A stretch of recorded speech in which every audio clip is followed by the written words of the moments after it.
થયો એ અભ્યાસ કોને થાય છે? ઇન્દ્રિયો અને મનને. ઇન્દ્રિયો અને મનને અભ્યાસ થાય છે એટલે વસ્તુ પરખાતી નથી. કુસંગ એને કહેવાય. સુસંગ જ્યારે થાય, સત્સંગ જ્યારે થાય, મૂળ સત્સંગ જ્યારે સમજાય, મૂળ સત્સંગ એટલે સત્યનો સંગ, અસત્ય બાદ બાકી થઈ જાય. સત્ય અને અસત્ય બે ગ્રંથિ તૂટી જાય એટલે મૂળ વસ્તુનું ભાન થાય, અસત્ય પડ્યું રહે.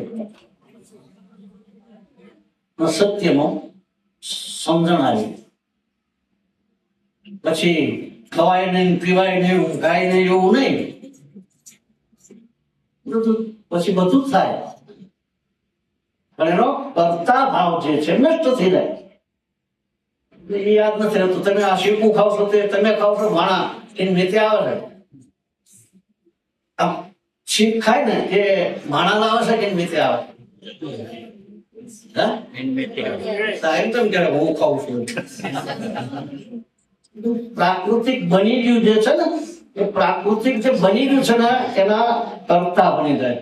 એટલે મેળ નથી પડતો. એટલે કુસંગના કારણે જયારે સુસંગ થાય પછી ખ્યાલ આવે. બહુ